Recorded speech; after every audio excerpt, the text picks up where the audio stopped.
तो भाई जैसा कि हमने लास्ट चैप्टर में देखा था कि कोरिन उसी मेज टावर के आइलैंड पर रह चुका होता है जहाँ पर मेटा, जोसेफिन और एरिन हमारी शिप पर आ चुकी होती हैं, लेकिन उसके साथ कोरिन नहीं आ पाया होता, जिस वजह से वे सभी काफी ज्यादा दुखी होते हैं। मेटा तो रो रही होती है, वे कहते हैं कोरिन कोरिन कोरिन, हमें वहाँ पर वापस जाना चाहिए, हमें उसे बचा कर लाना चाहिए। अगर कोई नहीं जाएगा तो मैं अकेली वहाँ पर जाऊंगी उसे बचाने के लिए। मेटा प्लीज शांत हो जाओ, मैं समझ सकती हूँ अगर तुम कैसा महसूस कर रही हो, लेकिन तुम्हें भी समझना चाहिए क्योंकि मेज टावर डिस्ट्रॉय हो चुका है तो वहाँ की सिक्योरिटी और भी ज्यादा बढ़ चुकी होगी। अगर हम वहां पर जाएंगे तो ये एकदम से सुसाइड मिशन होगा।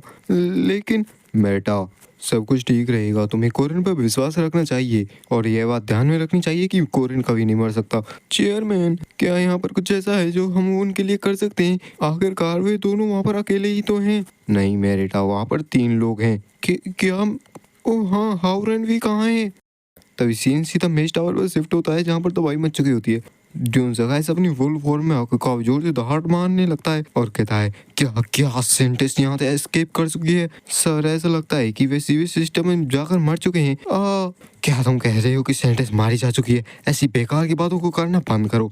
हम बिना होली ब्लड की मदद के कैसे भी उस जायंट को रिजरेक्ट नहीं कर सकते हैं। अब जल्दी करो, उसे ढूंढ के लाओ। डैमेज उस बास्टर्ड ने हमारे मास्टर के प्लान को खराब कर दिया। मैं तुम्हें टुकड़ों में बांट दूंगा। कोरिन लोच। तभी सीन शिफ्ट होता है, हमें देखा जाता है सीवेज सिस्टम का सीन जहाँ पर हमारा कोरिन सेंटेस के साथ होता है। सेंटेस, क्या आप ठीक हो? क्या हम अभी भी जिंदा हैं? रुको, तुम्हारा पेट, तुम्हारा जो जख्म लगा हुआ है तुम्हें। चलो यहाँ से जल्दी से निकलिए क्योंकि अगर हम यहाँ पर ज्यादा देर तक रुके तो यहाँ पर मेज टावर के लोग कभी भी आ सकते हैं और वे हमें पकड़ कर ले जाएंगे। और इसके भी अलावा अगर हम यहाँ से नहीं निकले तो हम जम के मर जाएंगे। हाँ, यहाँ पर तो काफी ज्यादा ठंड है। ये नॉर्थ कंडम के पास वाली जगह है जहाँ पर हमेशा ठंड जमी रहती है, चाहे कोई सा भी मौसम हो। कोरिन, क्या तुम श्योर हो कि तुम ठीक रहोगे? तुम्हारा घाव काफी ज्यादा गहरा लग रहा है देखने में।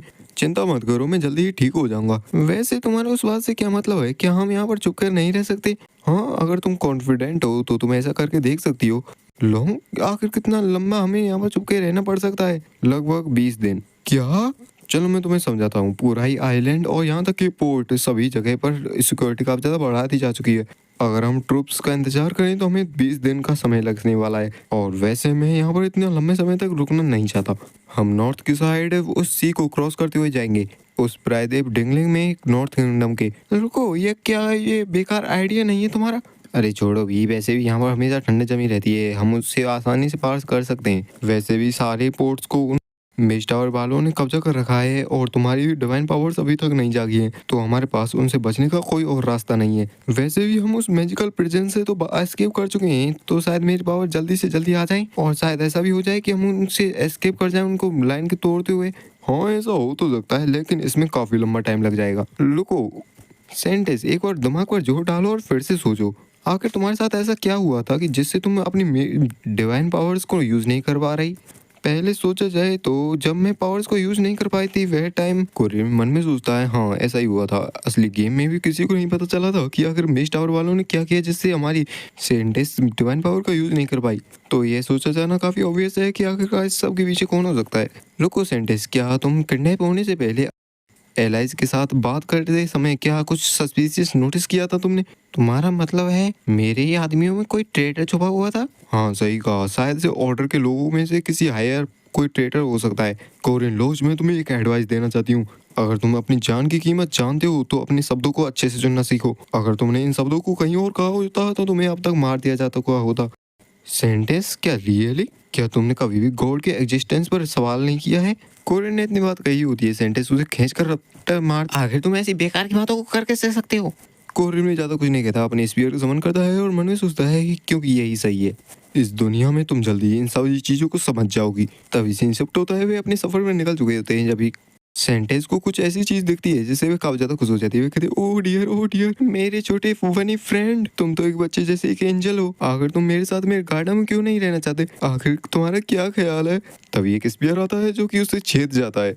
ये होता है हमारी कोरियन लोज का स्पीयर, जिसे देखकर तो हमारी सेंटेंस भी सन्न खड़ी रह जाती है। वे भी चौंक जाती है कि ये क्या कर रहा है। और कोरियन तो अपने अलग ही ख्याल में होता है। वो कहता है कि आज का शिकार का तो टाइम हो गया है, यहाँ पर आसपास और भी काफी सारे रैबिट्स होंगे, चलो उनका भी शिकार कर लेते हैं। तुम डीमन, कोरियन भी अपनी नजरों को फेर लेता है। हम देखते हैं कोरियन ने और भी 2 रेबट्स का शिकार कर लिया होता है, वह अपनी रून मैजिक का यूज करते हुए उन्हें पकाने लगता है। सेंटेसन तो अभी भी नखरे दिखा रही होती है। वह कहती है कि क्या तुम सोच रहे हो मैं इसके स्वाद का बढ़ावा करूंगी? अरे सेंटेस, तुम अब इसे खा भी लो, मेरे पास और भी है। वे तूफानी आंधियों में से निकल के जा रहे होते हैं। सेंटेस कहती है, अरे नहीं, यहाँ पर तो कितनी ज्यादा ठंड है, मेरे पास जो कपड़े हैं ये भी मैजिक वाले हैं और मेरे पास तो नेकलेस भी है मैजिक वाला, फिर भी इतनी ठंड लग रही है। उन्हें काफी सारे ट्रैकिंग वाले पंछियों का भी मुकाबला करना पड़ता है। रात को रुकने के लिए उन्हें गड्ढा खोदकर उसमें रुकना पड़ता है और वे इसी चीज को रिपीट करते जाते हैं और उन्हें चलते चलते अब तक 1 सप्ताह बीत चुका होता है, जहाँ पर सेंटेस किसी चीज को बना रही होती है अपने ऊपर ओढ़ने के लिए। वह उसे ओढ़ कर बैठ जाती है, तभी बढ़ती है। तभी कोरिन कहता है, क्या हुआ सेंटिस? कुछ नहीं, मुझे अभी अभी रियलाइज हुआ कि आखिरकार मैं तुम्हारे लिए कितनी बड़ी बर्डन सा हूँ। अरे छोड़ो विसेंटेस, अब अपने बारे में इतना बेकार सोचने की कोई जरूरत नहीं है। क्या तुम्हें रिग्रेट नहीं होता कि तुम मुझे बचाने के लिए इतनी ज्यादा सफरिंग झेल रहे हो? नहीं, मैं कभी किसी पर रिग्रेट नहीं करता। मुझे पता है कि तुम्हारे रास्तों में हमेशा ही दुर्भाग्यपूर्ण चीज होती रहती हैं जिन्हें मैं ही सॉल्व कर सकता हूँ, तो इसलिए मैं तुम्हारे साथ हूँ। अगर तुम्हारा सच में ऐसा मतलब है तो तुम सच में ही काफी ज्यादा इम्प्रेसिव पर्सन हो। लेकिन तभी कोरिन की हालत काफी ज्यादा बिगड़ने लगती है। सेंटिस भी कहती है, कोरिन क्या तुम ठीक हो? यह शायद से इसलिए क्योंकि तुमने गीले कपड़े पहन रखे हैं। चलो मैं इन्हें तुम्हें अर्ली सुखा देती हूँ।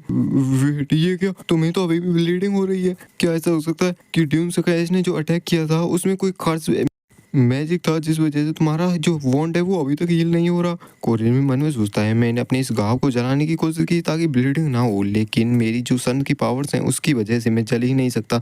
ये पावर्स तो मेरे लिए भी बर्डन बन चुकी है। कोरिन, कोरिन जाओ, ये मेरा जादू यार, इसे अपने हाथों में पकड़ो, तुम्हें गर्मी महसूस होगी। डैम इट, ये अभी काफी नहीं है। इतने खतरनाक घाव के साथ ये मुझे बचाने के लिए अभी तक रुका रहा और 7 दिनों तक पैदल चलता रहा। मैं तो हेवन की ब्लेसिंग्स का भी यूज नहीं कर सकती क्योंकि मेरी पावर सील है। आखिर मैं क्या करूँ, मैं क्या कर सकती हूँ? मुझे ये मेक श्योर करना होगा कि तुम मर ना जाओ। मैं एक प्रिंसेस और एक सेंटेस हूँ, चाहे मुझे कुछ भी हो जाए मुझे तुम्हें बचाना ही होगा, चाहे मुझे कुछ भी क्यों ना करना पड़े। तभी उस गुफा से काफी जोर की रोशनी निकलने लगती है। अगले दिन जब कोरिन की आंखें खुलती हैं उसे कुछ गर्म गर्म सा महसूस होता है। जब वह नीचे देखता है तो उसकी बाहों में लेटी होती है सेंटेस। अपनी ऐसी हालत को देखकर उसके पसीने छूटने लगते हैं। सेंटेस, आखिर तुम इस तरीके से मुझे क्यों देख रहे हो? उन दोनों ने अपने कपड़े पहन लिए होते हैं। कोरिन तो भाई साहब अलग ही कोने में बैठा होता है, शर्म के मारे लाल हो चुका होता है। चलो कोरिन, अब तो तुम ठीक हो। वेट, रुको, मुझे तो लगा था कि यह कोई ऐसा कर्ज होगा जिस वजह से मैं कभी रिकवर नहीं हो पाऊंगा, लेकिन क्या हुआ? मेरा माना डिक्रीज हो गया, लेकिन मेरा जो घाव है वह जल्दी जल्दी रिकवर हो रहा है। यह तो तभी उसे कुछ महसूस होता है। सेंटेस, लगता है हम यहाँ पर मेज टावर वाले लोग आ चुके हैं। वे हमारे पीछे इतने आगे आ चुके हैं। तभी उसे दिखता है काफी बड़ा हाथ। वह सेंटेस को तो दूर हटा देता है, लेकिन उसका पाँव उस हाथ के बीच में आ जाता है और वह हाथ उसे गुफा से बाहर खींचने लगता है और उसे झटक कर गुफा से बाहर निकाल लेता है। और कोरियन बाहर का सीन देखता है जहाँ पर होते हैं काफी बड़े बड़े जाइंट्स और उनमें से हर कोई सेकंड रैंक नाइट जितना पावरफुल होता है। ये नॉर्मली तौर पर ह्यूमंस और जायंट्स के हाइब्रिड हैं जो कि टारगेट वर्ल्ड के सर्वेंट्स भी माने जा सकते हैं। ये हैं हाल्फ जायंट्स। भाई साहब, कोरिन को तो काफी खतरनाक सिचुएशन पड़ चुका है। क्या होगा आगे आने वाले चैप्टर में तो काफी खतरनाक होने वाला है। तो वीडियो को लाइक, चैनल सब्सक्राइब कर देना फॉर नेक्स्ट चैप्टर।